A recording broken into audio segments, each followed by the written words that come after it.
ಆತ್ಮೀಯ H16 news ಅರ್ಥಾತ್ ಹೇ ಸೀತಾರಾಮಗೆ ಸ್ವಾಗತ. ನಾನು ನಿಮ್ಮವ MI ಅಥವಾ ಮಲ್ಲಪ್ಪ ಜೋತಾವರ್. ಆದ್ಮೇಲೆ ಈಗ ತಾವು ದಿನ ಸುದ್ದಿಗಳನ್ನ ಅದರ ಜೊತೆಗೆ ವಿಶೇಷತೆಗಳನ್ನ ನೋಡ್ತಾ ಹೋಗಿ ವಿಶೇಷ ಈ ಮೊದಲನೇ ಸುದ್ದಿಯನ್ನು ನೋಡಿ.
ಗಂಗರಾಜು, ಅಬಕಾರಿ ಇನ್ಸ್ಪೆಕ್ಟರ್, ಚಳ್ಳಕೆರೆ ವಲಯ.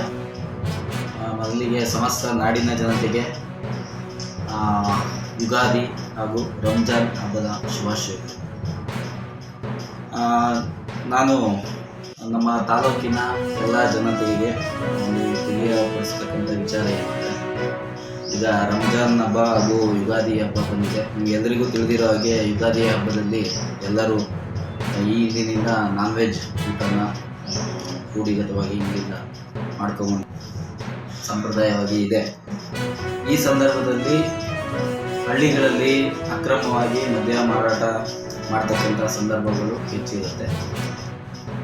ಈಗ ನಾವು ಜನರ ಒಂದು ಎಲ್ಲರೂ ಖುಷಿಯಿಂದ ಹಬ್ಬವನ್ನು ಆಚರಣೆ ಮಾಡುವ ನಿಟ್ಟಿನಲ್ಲಿ ಅದೇ ಸಾರ್ವಜನಿಕರಿಗೆ ತೊಂದರೆಯಾಗದಂತೆ ಸರ್ಕಾರ ಏನು ನಿಯಮಗಳು ಇದೆಯೋ ಆ ರೀತಿ ನಮಗೆ ಲೀಗಲ್ ಆಗಿ ಏನು ಅಂಗಡಿಗಳು ಇದಾವೋ ಅದರಲ್ಲಿ ಕೊಂಡು ನೀವು ಸರ್ಕಾರದ ನಿಯಮಗಳಂತೆ ಬಳಸಿ ನೀವು ಹಬ್ಬವನ್ನು ಖುಷಿಯಾಗಿ ಆಚರಣೆ ಮಾಡಬೇಕು ಅಂತ.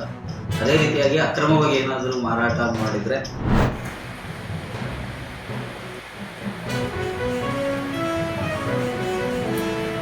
ಯಾರು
ಸದಾಶಿವ ಆಯೋಗದ ವರದಿಯನ್ನು ತಿರಸ್ಕರಿಸಿ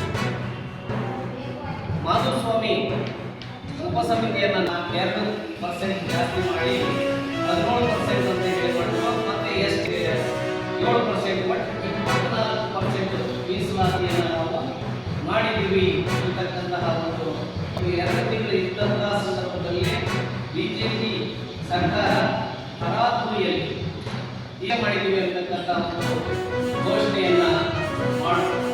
ಆದರೆ ಬಸವರಾಜ ಬೊಮ್ಮಾಯಿಯವರು ಈ ಮೀಸಲಾತಿಯನ್ನ ಹೆಚ್ಚು ಮಾಡಿರುವುದನ್ನ ಅದನ್ನು ತಗೊಂಡೋಗಿ ಅದನ್ನ ಸಂವಿಧಾನದ 9ನೇ ಶೆಡ್ಯೂಲ್ಗೆ ಸೇರಿಸಬೇಕಾಗಿತ್ತು. ಆದರೆ ಈ ಮಾತನ್ನು ಹೇಳ್ತಾ ಇದ್ದೇನೆ, ರಾಜ್ಯದಲ್ಲಿ ಹೋರಾಟ ಚುನಾವಣೆ ಆಗಿದ್ದಂಥದ್ದು ಭಾರತೀಯ ಜನತಾ ಪಕ್ಷ ಮತ್ತೆ ಹಾಗೆ ಮಾಡಲಿಲ್ಲ. ಅವರು ಹೋಗಿ ಎಲ್ಲ ಎಂಪಿಗಳನ್ನ ಪ್ರಧಾನಿ ಬಳಿಗೆ ಕರ್ಕೊಂಡು ಹೋಗಲಿಲ್ಲ. ಆದರೆ ಅವರು ಮಾಡಿರ್ತಕ್ಕಂಥ ಗೊಂದಲಗಳನ್ನ ನೇತೃತ್ವದ ಸರ್ಕಾರ ಈ ಕೆಲಸವನ್ನು ಅವತ್ತೇ ಮಾಡಿದ್ದೇವೆ. ಒಂದು ಈ ಪರಿಸ್ಥಿತಿ ಕರ್ನಾಟಕದಲ್ಲಿ ಗೋವಾ ತಾವೆಲ್ಲ ಇಲ್ಲಿವರೆಗೆ ಸುದ್ದಿಗಳನ್ನು ನೋಡಿದಿರಿ, ಜೊತೆಗೆ ವಿಶೇಷ ಘಟನೆಗಳನ್ನು ಸಹ ನೋಡಿದಿರಿ. ಅದು ನಿಮ್ಗೇನು ಅನ್ನಿಸ್ತು? ನಿಮಗೆ ಲೈಕ್ ಮಾಡಿರಿ, ಶೇರ್ ಮಾಡಿರಿ, ಕಾಮೆಂಟ್ ಮಾಡಿರಿ, ಜೊತೆಗೆ ಸಬ್ಸ್ಕ್ರೈಬ್ ನಿಲ್ಲಿಸ್ಬೇಡ್ರಿ.